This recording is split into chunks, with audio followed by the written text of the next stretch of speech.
Former Archbishop of Canterbury, Lord Carey, has spoken of his unwavering support for marriage at the launch of a new campaign this week.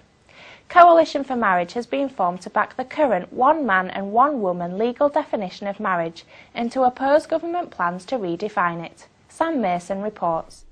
At a launch event in central London this week, Coalition for Marriage has set out its agenda to protect the current legal definition of marriage. The coalition has the backing of politicians from both Houses of Parliament, as well as lawyers and religious leaders. Faith and non-faith organisations also back the campaign. Government Equalities Minister and Lib Dem MP Lynn Featherstone is due to publish a consultation document next month on redefining marriage. But campaign director Colin Hart told a press conference that the government should not bulldoze ahead without thought for the consequences. In March, the government will have a consultation. But the Home Secretary has already said it's a consultation about how and not whether marriage is redefined. The 24 million married people in this country are not even going to be asked whether they mind marriage being redefined over their heads. This is profoundly anti-democratic. The government is running away from this public debate. They are bulldozing ahead without any thought for the consequences. Lord Carey also criticised the government's plans, saying there is no mandate for change. The government has no mandate from the people to redefine marriage, and that is why we're gathered here today. We hope that they will think again. This matter is so serious and so important for our nation that we cannot allow this act of cultural and theological vandalism to happen. Conservative MP Fiona Bruce said that as a mother, she was concerned about implications for children in any change. I'm very concerned too as a mother, not just as a Member of Parliament, but as a mother, because I think that if we have an arrangement within our society which we call marriage and know of as a stable, secure relationship for children to grow up in and to flourish, and reference has already been made today of research that has shown across ages and across cultures that committed relationship between a man and a woman gives children the best opportunity to flourish in terms of health, education and welfare, then I think we alter that, we review that, we change that at our peril. And Colin Hart sent out a rallying call, saying that there's everything to play for. And when the public are given the facts, when they are told that the rights of marriage are already available through civil partnerships, a majority of the public back traditional marriage.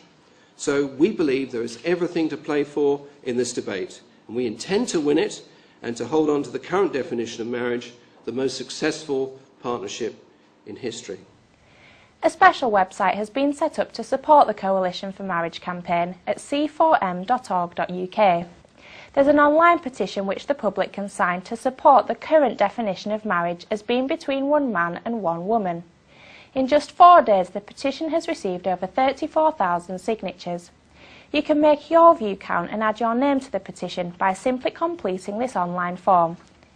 And David Burrows MP has revealed he received a death threat and hate mail after speaking out in support of traditional marriage.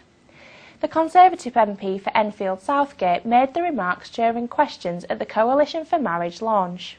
I've experienced myself since raising the issue of affirming the traditional definition of marriage as a union of a man and a woman. I myself have been subjected to hate mail, to accusations of homophobia and to death threat as well, which is just extraordinary when one is affirming what the law is as it stands and has done historically for hundreds if not thousands of years. And that's something which many people are concerned, whether they're of faith or none, and we must at the very least be able to have this debate in a reasoned manner that respects freedom. Earlier this month, the Archbishop of York, Dr John Sentamu, also received hate mail, some of a racist nature, after he voiced his support for traditional marriage, sparking a police hate crime investigation. The launch of C4M has created a considerable reaction this week. Former Tory MP Matthew Parris has suggested that the word marriage should be completely removed from legal language. Mr Parris, who is in a civil partnership with David Cameron's chief speechwriter, said, "Do as they have done in South Africa. Make the partnership that two people of either sex may enter the same in law, regardless of their sex. Then remove the word marriage altogether from legal language. Amend the statute book. Call it, say, civil union." But Christopher Biggins, who is also in a civil partnership, daytime show Leaves Women, that he thought marriage should be reserved for a man and a woman. I'm very anti marriages, because I think that is for heterosexual couples. And I'm sorry how a lot of you feel... But that was invented, not invented, but that was... It doesn't matter. We can't just get rid of everything. We have to hold on to something.